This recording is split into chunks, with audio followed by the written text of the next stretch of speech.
Okay. Well, good morning, everybody. We want to welcome you to the program of the University of Arkansas Small Business and Technology and Development Center. We're so pleased to be able to bring you these educational programs to help support small businesses in the region and the state. Please be advised that we will be recording the workshop for ASB TDC purposes. I'll introduce Nikki in just a moment, but my name is Chris Case, and we also have some other ASB TDC consultants and specialists with us as well, because in addition to being here to support you, we also learn just as much as you guys all do. The ASB TDC is a one-stop shop for startups and existing small businesses. We are affiliated with the statewide ASB TDC, as well as a national network of more than 1,000 small business centers. Locally, we offer free one-on-one consulting and workshops just like this one, covering the relevant topics for business owners. And if you're not already a client, we encourage you to become one. So today we're going to bring you part 2, phone photography with Nikki Toth. Please check in by either posting your name that you registered under in the chat box or by sending a private message to Julie Preddy via the drop-down menu. If you'd like to follow along, the workshop agenda will be posted in just a moment in the chat. This is a workshop format, so we're working to keep it as close to in-person as possible.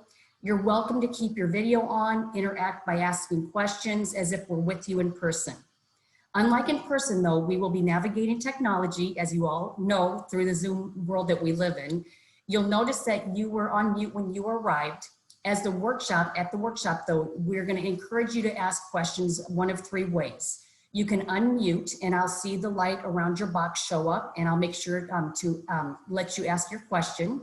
You can also use the raise hand feature if you click on participants. We heavily encourage using the chat box also. I'll be monitoring that very closely. But at all other times, if you will, just please keep yourself on mute. Now, this workshop is a follow-up to Nikki's marketing from your iPhone workshop a couple weeks ago. If you brought photographs to share, that's great. She's gonna be able to help, or you're gonna be able to share them with her throughout this presentation. If you did not, no problem at all. We will just have your phone right beside you and you'll be able to use that. So now we're happy to introduce our workshop presenter, Nikki Toth. Nikki has been professional photographer for small businesses, nonprofit organizations, and families for the past 6 years. Her professional style is to capture the true essence of her subjects, and she wants to help you capture the true essence of your business every day. So Nikki, I'm gonna pass it over to you and keep admitting in some people. Okay, here we go. Wonderful. Thank you so much, Chris. I'm so excited to be here today. I'm going to go ahead and get my screen sharing going. And so, as Chris mentioned, this is part 2 of Smartphone Photography 101.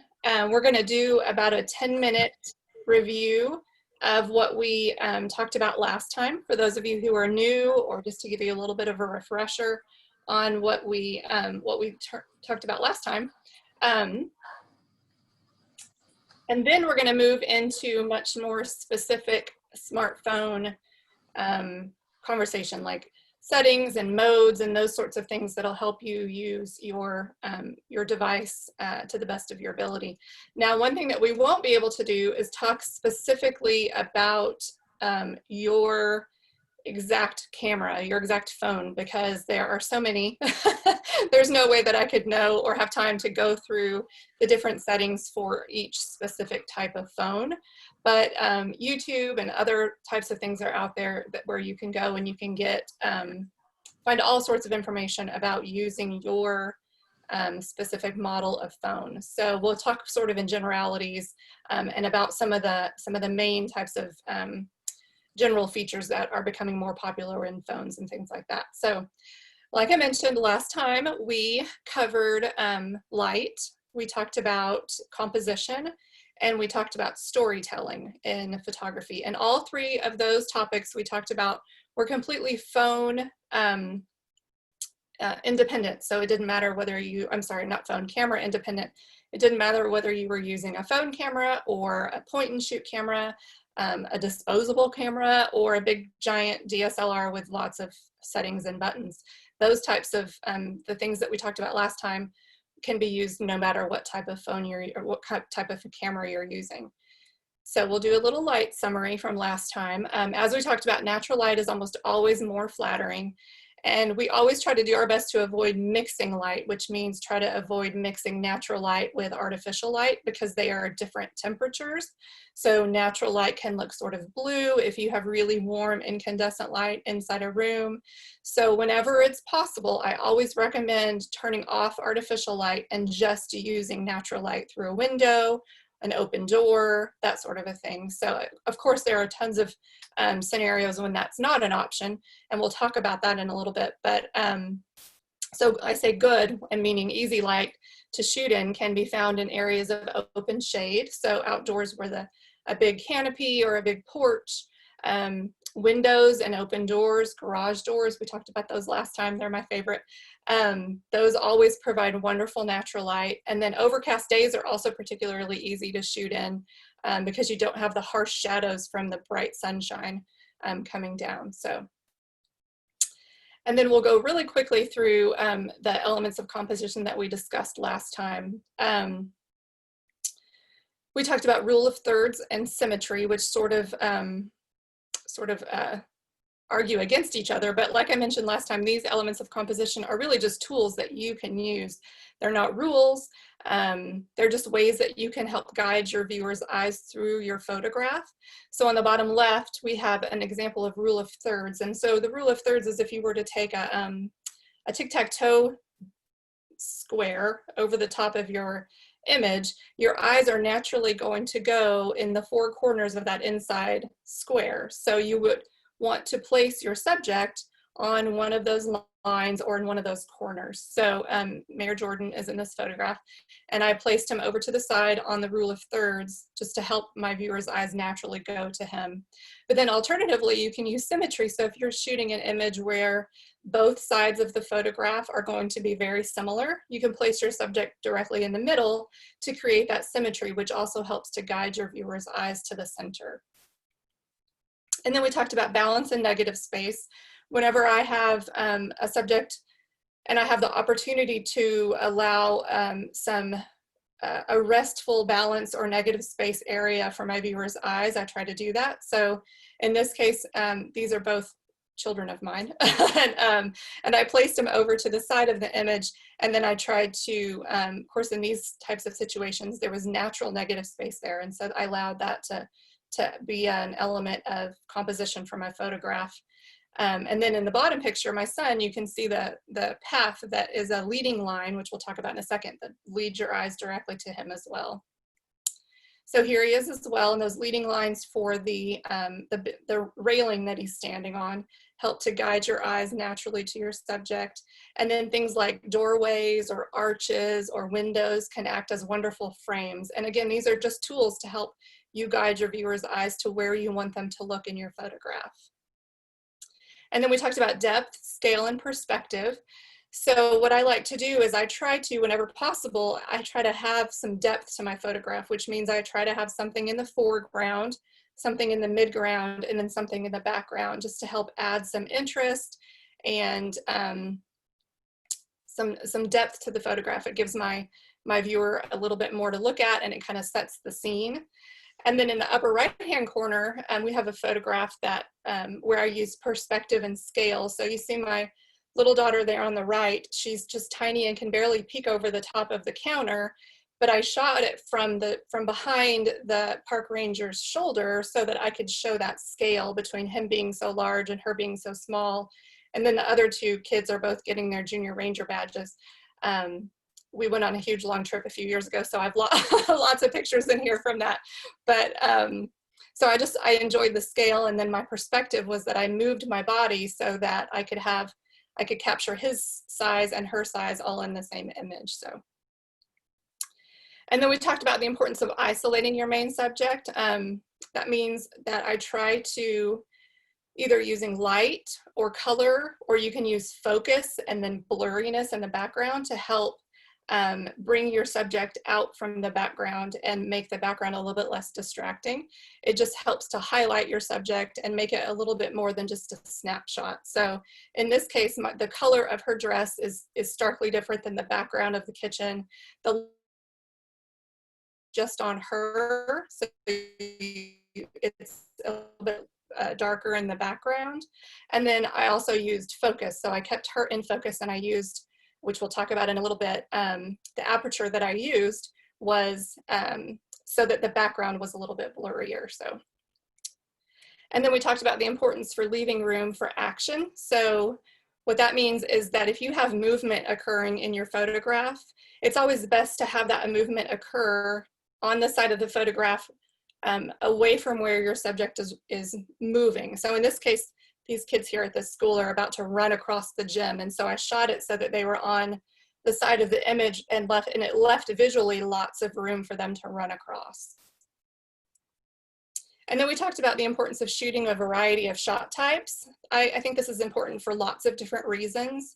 One reason is because it helps to tell a more well-rounded story of your scene or whatever it is that you're shooting. And then it also helps to give you a portfolio that's varied so that when you're using it for social media, your social media, as your viewer is scrolling through your social media feed, they're going to see a variety of different shot types, and it's going to help break things up. And you're not just going to have portrait after portrait after portrait after portrait. If you shoot a wide angle of the whole scene, and then you can come in and have a shot where the full body or the full part of your object is showing. And then you can scoot in a little bit further and show like a partial body, or maybe a partial, if you're shooting food, you could show like part of the plate, and then close-up details. I always love those, and I highly recommend looking for those types of details that'll help tell your story, whether it's hands cooking a dish or hands serving something, or if you were a yoga studio, it may be hands helping the client to get into the position where they need to be. That sort of a thing really helps to tell the story of your images. And then this is what I try to run through whenever I'm taking pictures, questions that I ask myself before I take my shot. I ask, what is the company's story that I'm trying to tell, and how can this scene help communicate that story? So that's something where you really just need to kind of back up even further from photography and brainstorm with yourself or with your team. What is my company's story, and what are some keywords that we're using to tell that story, and how can this scene help communicate that? And then who or what is the main subject? It may seem silly to ask such a simple foundational question, but truly, I think that's what sets apart a photograph from a snapshot, is when you know what your main subject is and you're intentionally using those elements of composition to help highlight your subject. And then ask yourself, what's the best shot type to tell this story? If I'm shooting, for example, somebody serving a plate of food to a customer, is the best shot type for me to scoot all the way back and shoot the entire... Chris, I can't hear you. You're muted. No, you're fine. Go ahead. Okay, sorry. Would the best shot type in that situation be to shoot the entire environment, the entire dining room, or would the best shot be maybe that medium shot where I come in and I can see the server and the customer, or maybe the best shot would be to show a detail of the server's hand holding the plate out. So just think to yourself, what's the best shot type to tell this story? And then where should you as the photographer be to best tell that, to best take that picture, keeping in mind the light that's coming in, your perspective. Would you prefer to shoot over the top of that scene, or maybe get down at table level? And then what's the background? So wherever you position yourself, you have to take into account what the background is, which would be behind your subject. So it sounds like a lot of questions, and it kind of is, but but if you are, like we talked about last time, if you're shooting proactively, if you're taking a few minutes here and there to practice intentionally and to shoot proactively, then you can think through these types of things and really be intentional about what you're shooting in order to meet the goals that you have for the photography that you're taking. So I think it's always better to proactively create that portfolio than it is to be in the moment and think, oh, today I need to post something, but I don't have any good pictures, so like scrambling to find an image to go with your post. Whereas if you're shooting proactively and intentionally, you'll have a portfolio in your phone where you can just pick out a great picture to go with whatever post it is that you want to post for that day. So, so practice intentionally, that's the, that's the key there. So what we'll talk about today, our new information, is we're going to talk about camera apps versus the native camera that comes with your phone. We're going to talk about exposure and focus and the smartphone's challenges and strengths in those areas.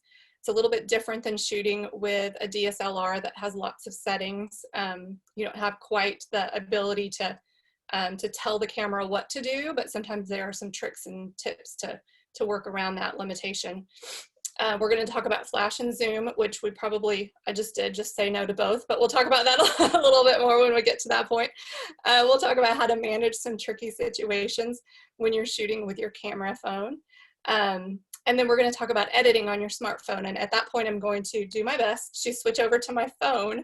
I'm going to share my phone screen so that you can watch me edit a photograph. And we're going to use Lightroom Mobile, which is my very favorite editing app.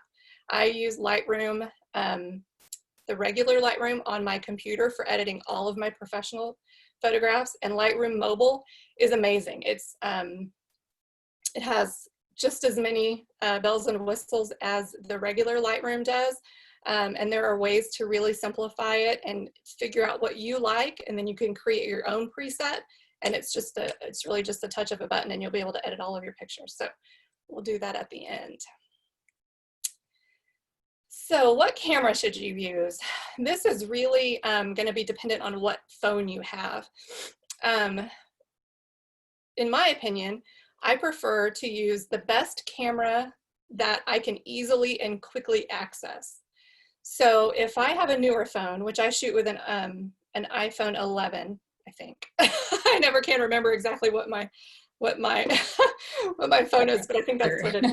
I know. There's so many. I usually have to ask my teenager, what kind of phone do I have? But I'm pretty sure it's an iPhone 11. And so it's a newer one. It's not the newest. It doesn't have the best options. However, the camera that comes with my phone is fantastic, and it can very quickly and easily be accessed, which I feel like, especially when you're shooting with a smartphone, is the #1 priority. I really think that the ability to access your phone quickly is probably more important than having a camera that has lots of options, because I think with editing, you can kind of make up for some of those limitations if you're using a camera on your phone that doesn't have quite as many options. So like I said, look for an option that offers as many manual options as you're comfortable working with. So that's another element to consider is, are you comfortable learning about aperture and shutter speed and things like that? Or would you rather just keep it super simple? So that's totally up to you. That's a personal decision. So if you do have an older phone and you would like a phone that has a camera that has a little bit more, some more options to it, there's an app called Camera Plus, which is the one I recommend. Again, it's not going to be as quickly accessed because you're going to have to open that app once you get your camera open. So, but the slowness of that you may prefer the settings and things that you can use with Camera Plus over the speed at which you can access it. So those are just some things to consider when you're thinking about what camera you should use. So let's talk about exposure on smartphones. So first of all, what is exposure? And exposure is the amount of light that your camera's sensor is allowing into the camera that will determine the brightness or darkness of your image. So if you're using a camera that has all of the bells and whistles and settings, you can use, if you're shooting manually, you would adjust 3 different settings on your camera in order to determine the exposure. And those settings are aperture, ISO, and your shutter speed. So we'll talk about those in a little while. We probably won't talk about ISO because that's not something that you can typically adjust on your camera phone. But you can adjust your shutter speed and your aperture pretty easily. So basically, camera sensors simplify that quite a bit. So, or phone camera sensors do. And what they do is, in order to expose the scene, your phone camera is going to look at all the areas of brightness and all the areas of darkness, and it's going to basically the word completely just left my mind, but it's going to average all of that out. That's the word I was looking for. It's going to average the dark areas and the light areas, and you're going to get what you get. There are some ways around that, which we'll talk about in just a second. But basically, that's why when you show your scene to your phone camera, it determines how bright or dark this scene is. Sometimes that's fine. Sometimes it does a great job. If you have really even lighting, then your phone camera is going to auto expose fantastically. But if you have areas that are really bright and areas that are really dark, let's say you're shooting outside in the middle of the day and it's super bright sunny day and you're shooting underneath a tree, then you may have areas that are really dark underneath the tree in the shadow, and then just outside that shadow, that green grass might be just fluorescent and way too bright.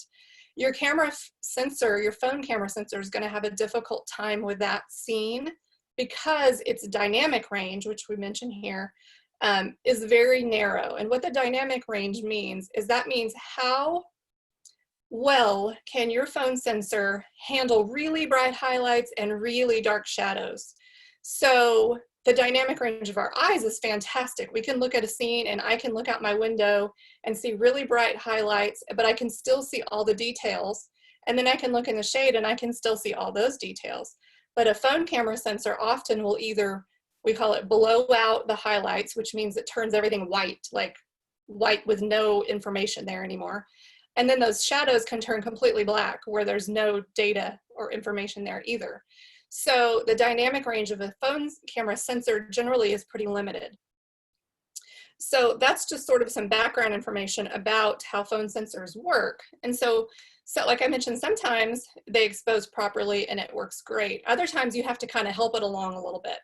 So one way that you can do that is if you hold your phone camera up to the scene that you want to shoot, you can just tap a space in the image, in the scene. You can tap a dark area in the frame and it will overall lighten your exposure. Or you can tap a dark area in the scene, and I'm sorry, I just said it opposite. And I think I may have it written wrong here, but I can't read through that right now.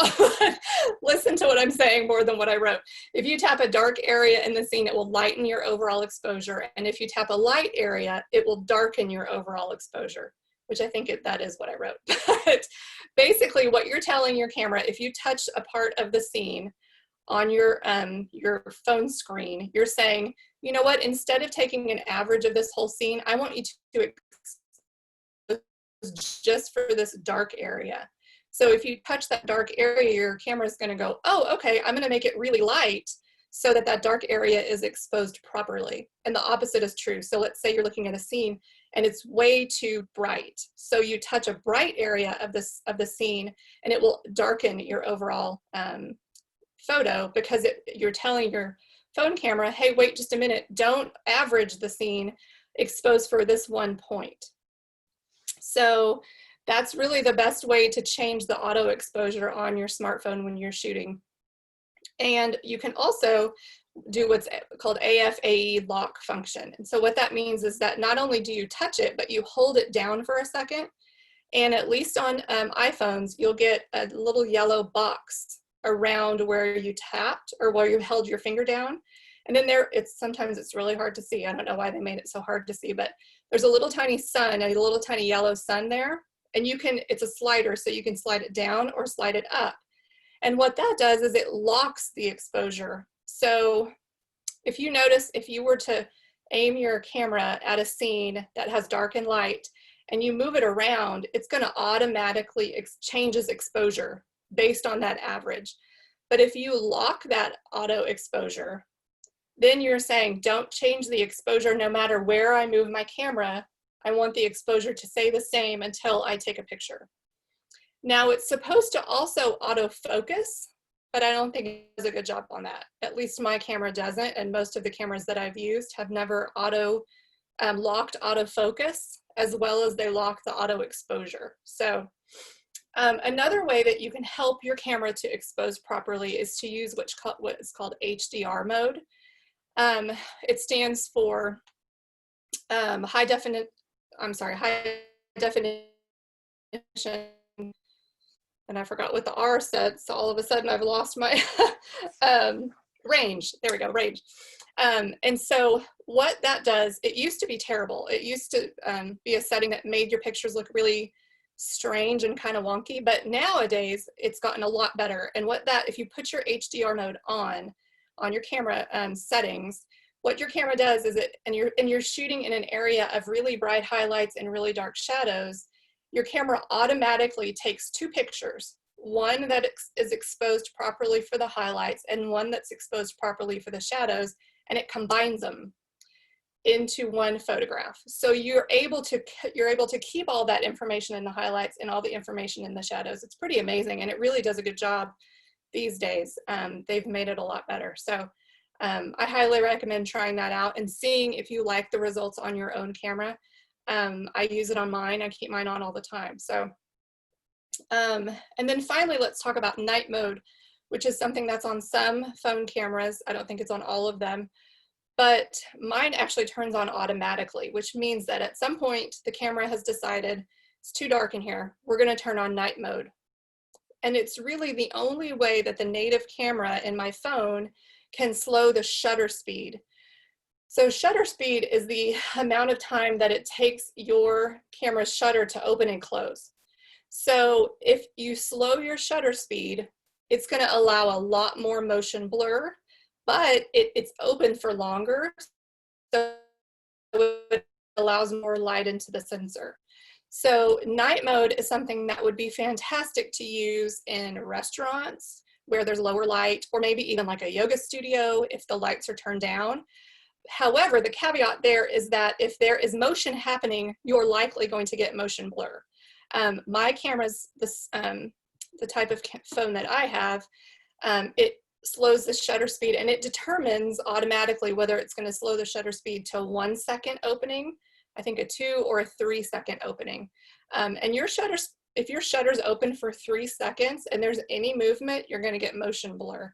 So while it is a fantastic setting to use, and it can be super helpful in those dark situations, the limitation or the caveat is going to be that if there is motion happening, it is going to be blurry. So you want to try to shoot something like a plate of food, or maybe a really still yoga pose, or I keep using those two examples, but something in your story there that does not have any kind of motion, because you'll get a lot of blur. So should we take a pause there and see if there are any questions at this point?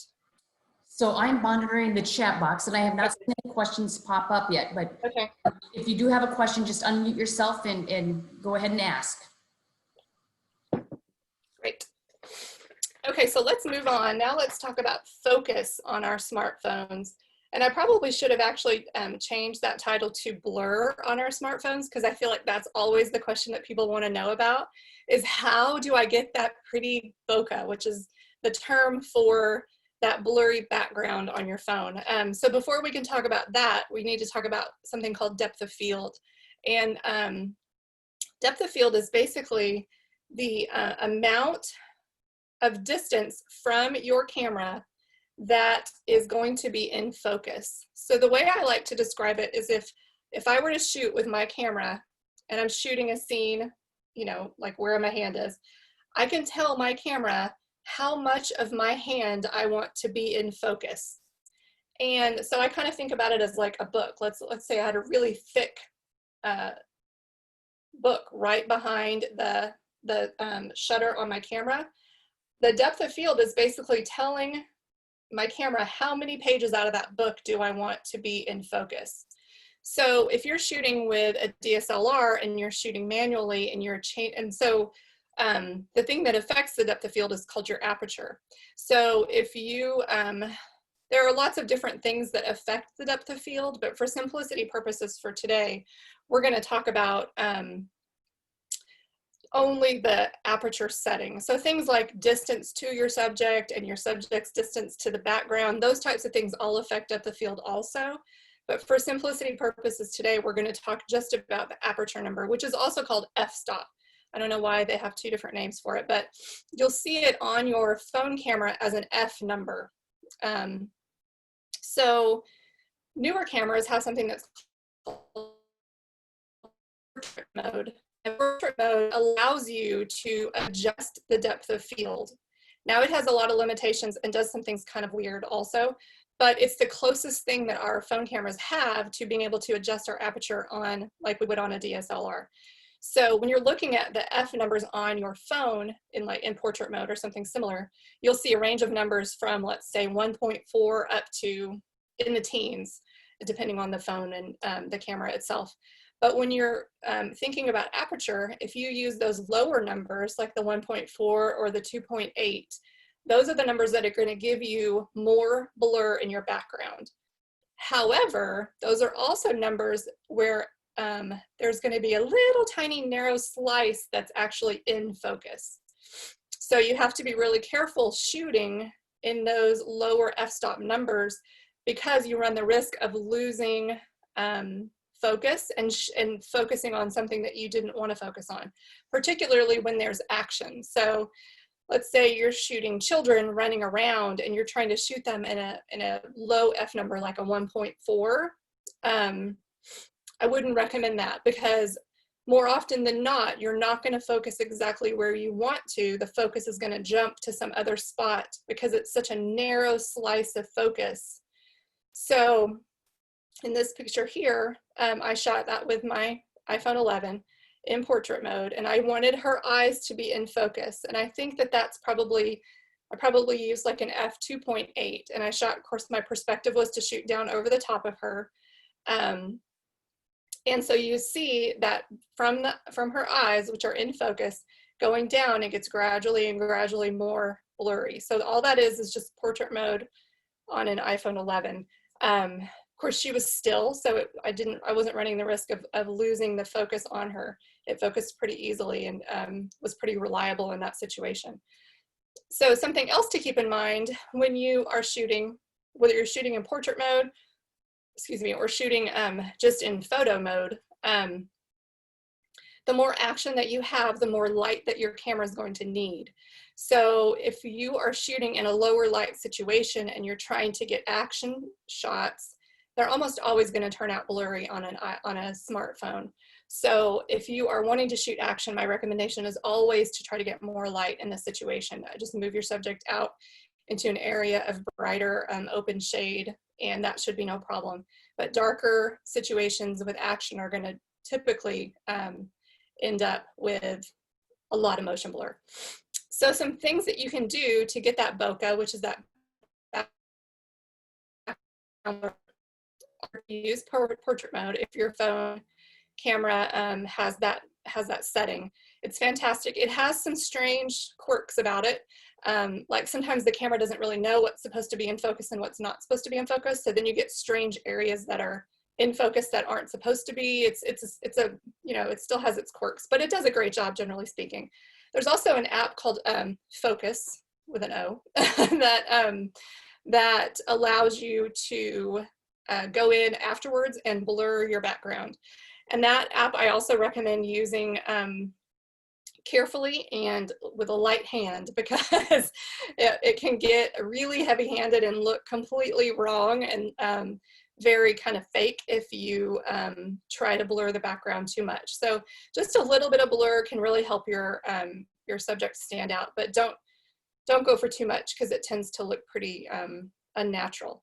And then in iPhone 11, you can actually, and newer, and possibly even the ones before that, I'm not totally sure about that, you can change the background blur in your editing. So if you can take the picture just in regular photo mode, not even using portrait mode, and then in editing, you can go back and change, blur the background a little bit. And again, light-handed, because if you blur it too much, it's going to look a little crazy. So here's an example. I wanted to show you an example of those F numbers that we were talking about a second ago.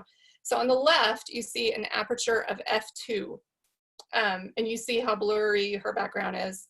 And then the exact same scene, she hasn't moved from any closer or further away from the background.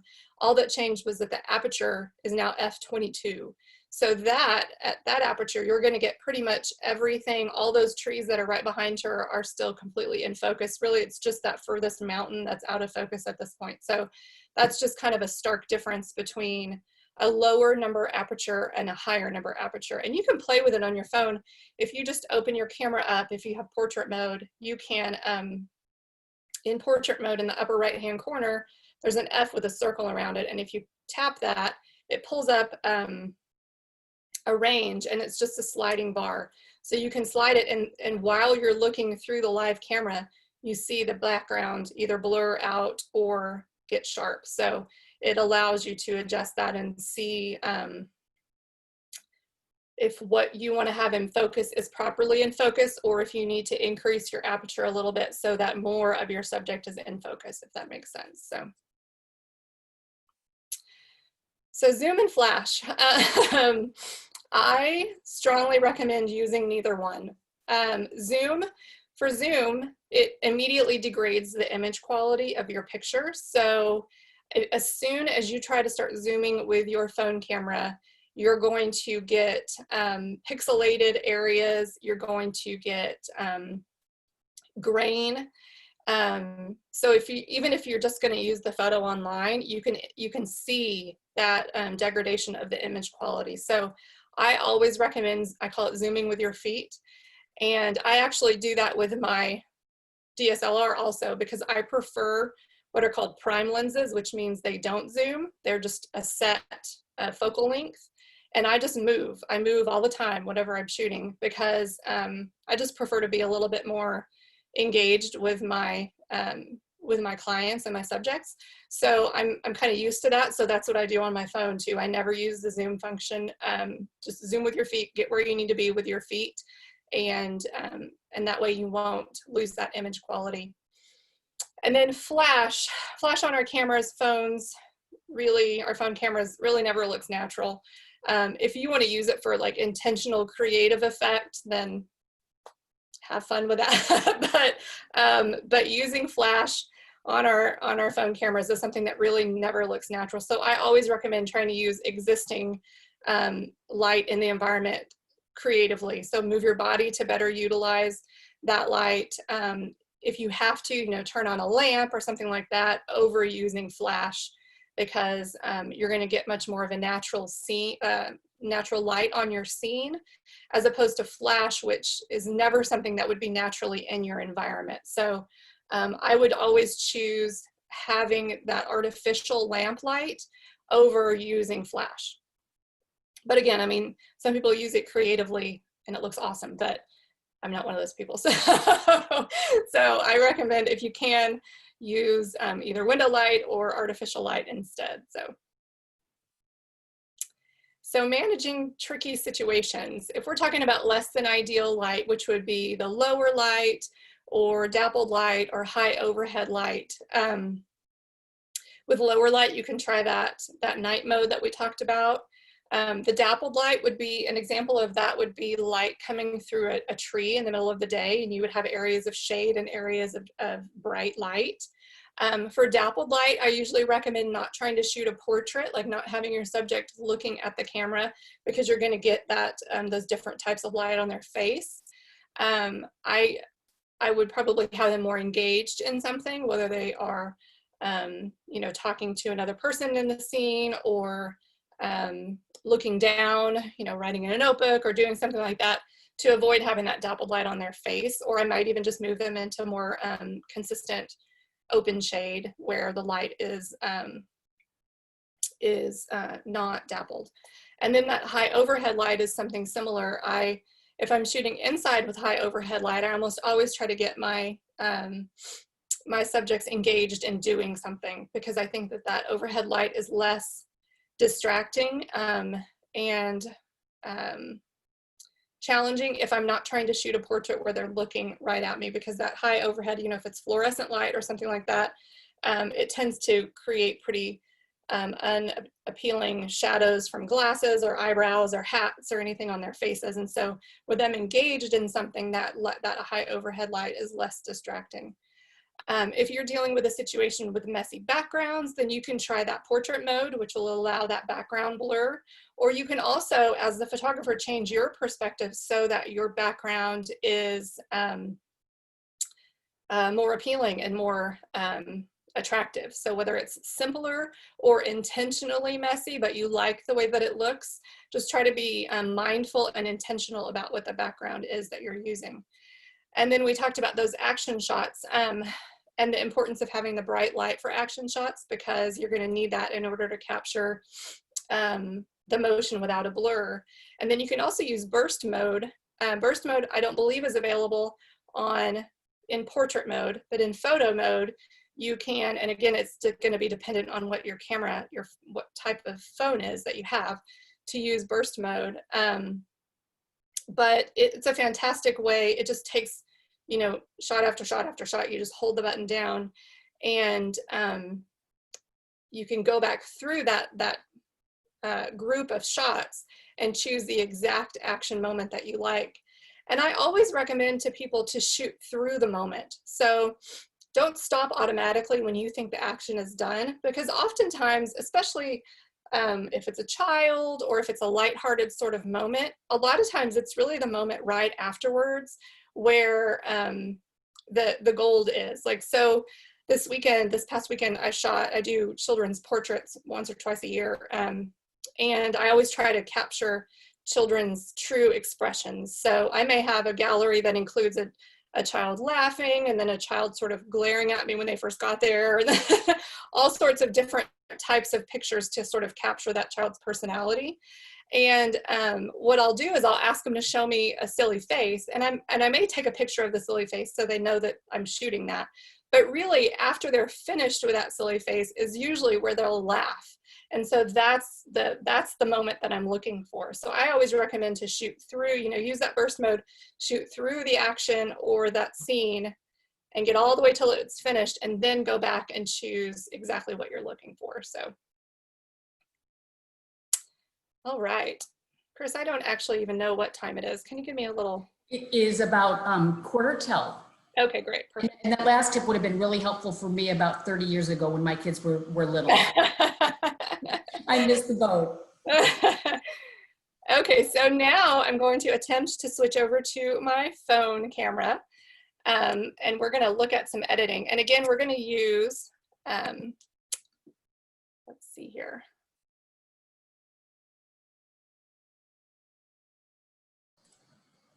And just a reminder, everybody, if you have any questions, just go ahead and unmute yourself and ask when needed. Okay, so now we are looking at my camera screen. Okay, so again, I mentioned that we are going to be using Lightroom Mobile as our editing app for today. I highly recommend it over any other editing app that I've ever used, because I feel like the edits that it does look so much more natural and so much truer than a lot of other editing apps, which can look very artificial. So I thought that it would be fun to go through and just do a quick edit on a photograph so that we can look at the different settings in Lightroom Mobile. So here is a picture of my son at the Buffalo River a couple of weeks ago. So what I wanted to show you is that I have several pictures of this scene. So what I did was I saw that he was in the midst of making these little rock pyramid things. And I kind of moved myself around. I backed up a little bit. I backed up a lot more.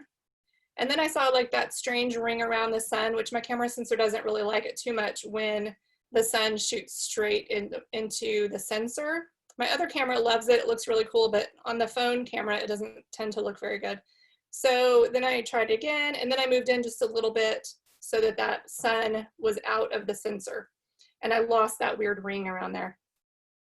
And I liked that I was backed up a little bit because I could see and I'm pointing at my camera as though you can see my fingers, but I'm so used to using my hands, but you can see how it sort of creates like a V that points your eyes right down to where he is. So I liked that about that. So we're going to use this picture to edit. And the first thing you'll see at the bottom there that, I don't know if you can you see where it says selective and healing and crop? Does that show up? Yes, okay. It does. Okay, great. Because I can't see it on my computer screen. Okay. Yes. So on the left, we have selective and healing. And we're going to look at those in a little while. So we're going to skip over to auto. So if you click auto, then it's going to do what it thinks should happen. So sometimes that's great and sometimes it's not. So if I hold my finger down on the image, you can see that's the before, and then it didn't really change it too much. It's pretty simple. So we'll just leave it for now. But now we're going to back up a little bit and we're going to go to crop. So that's going to open up a whole bunch of options, and we're going to click on where it says 4:3, and we're going to click original, because I want to keep the original aspect ratio, which means I want it to stay at this 4:3 aspect ratio. And so, but I'm going to bring it in just a tiny bit so that he's over to the side a little bit. And see, did you see that grid pop up onto the screen? That's our rule of thirds grid. So when you're editing it, it pops up there for you so you can use it to adjust your composition. So I like that a little bit better. So I'm going to click the check mark and keep that. And then I'm going to go over to light. So light pops up a whole bunch of options down here. So let's start with exposure, and all that is that's increasing the brightness over the entire image. So it's just a slider. So I'm going to slide it to the right a little bit more. I like it to be kind of bright. And if I decide that that's too bright, if I double click that circle, it brings it back to center. So we're gonna keep the edits pretty simple today. There's so much more that Lightroom Mobile can do. That's just kind of beyond the scope of our class today. So I like that brightness. And then I'm going to go down to contrast, and contrast increases the range from the lights to the darks. So remember we talked about that dynamic range. It's going to increase the distance between the lights and the darks. And I like my pictures to be pretty contrasty, so I'm going to bump that contrast up. And then we move down to highlights, and again, this is just a slider scale. You can play with it. So if we bring the highlights really far down, or if we bring them really far up, it doesn't change too much in this particular image. So I'm just going to kind of leave it where it was. And then shadows are the same. That's going to increase the light that are in the dark, that's in the dark areas of your image. So we want those shadows to be bumped up pretty well. And then the whites and blacks, I don't really mess around with those too much. It's just a secondary function to the highlights and shadows. So it can add a little bit of a difference, but I don't really tend to see too much of a difference. When we hit auto, it changed those automatically, but I'm not going to change them anymore from there. And then we'll go over to color.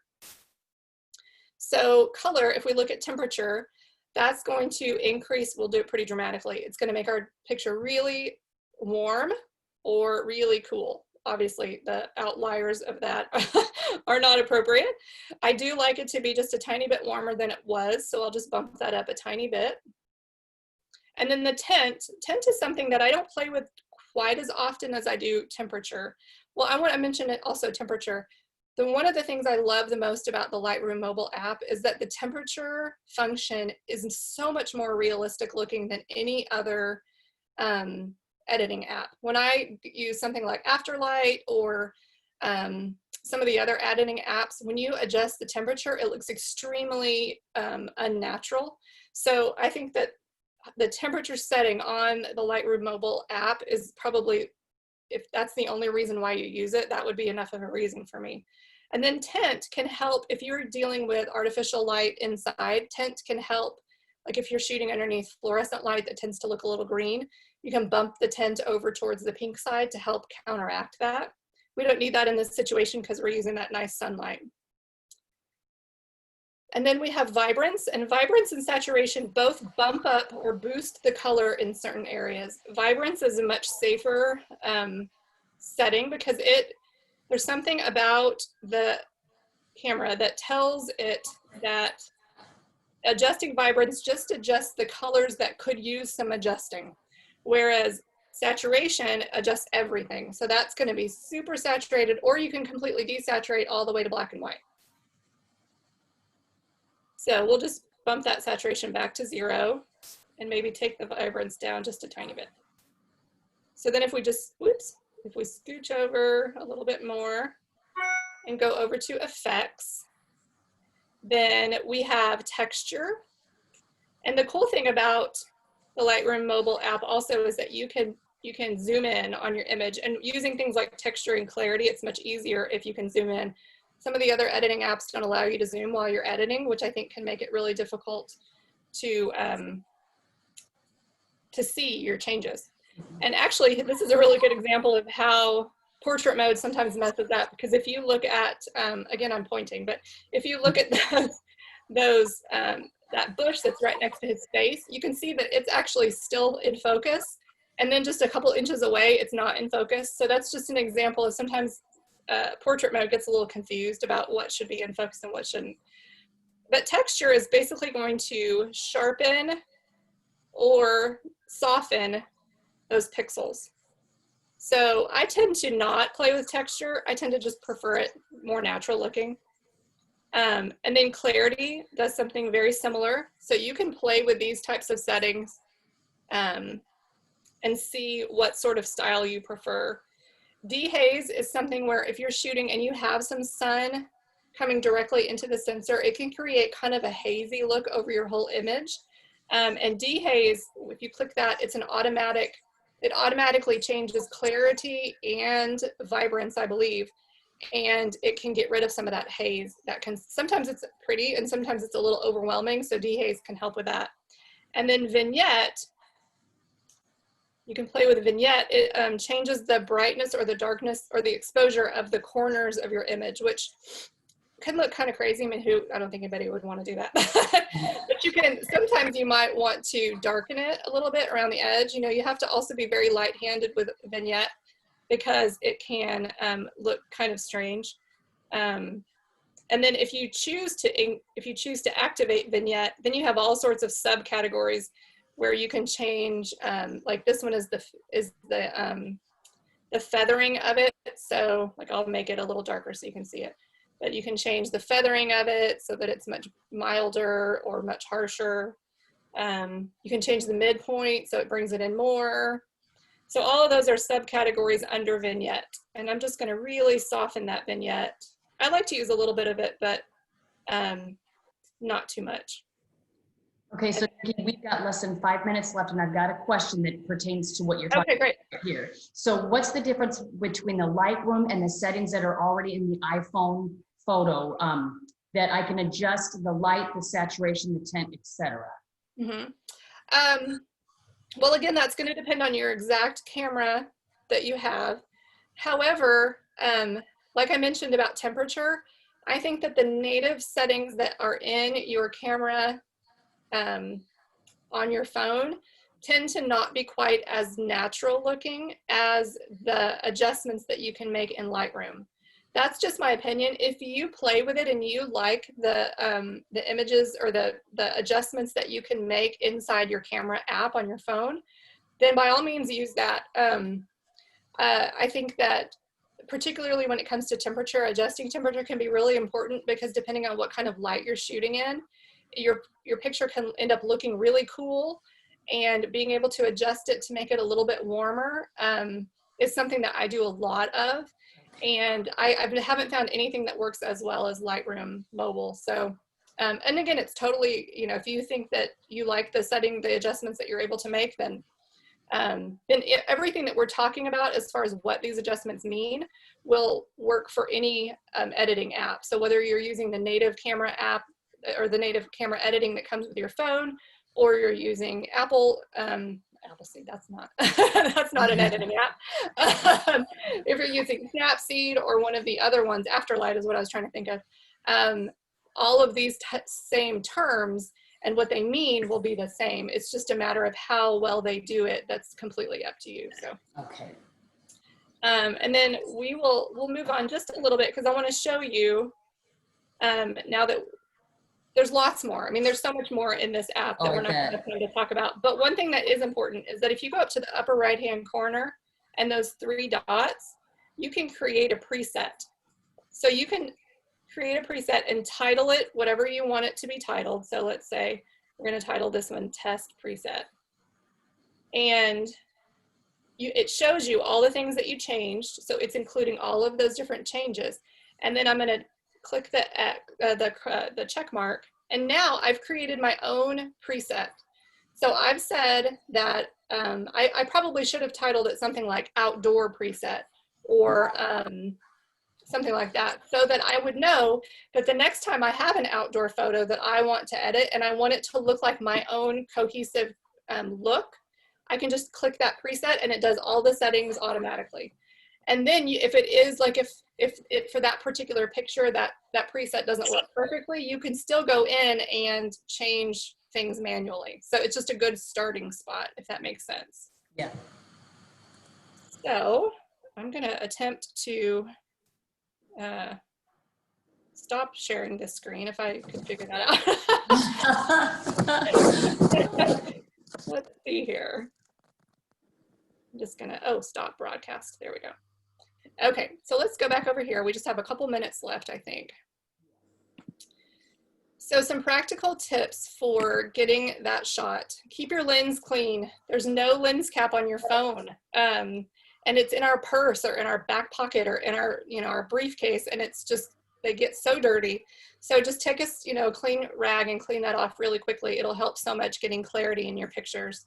For so many cameras, so many phones, you don't even have to unlock your phone. If you swipe left from the very first screen that you see on your camera, on your phone, it opens your camera. So try that and see if that's something that'll work with your type of phone.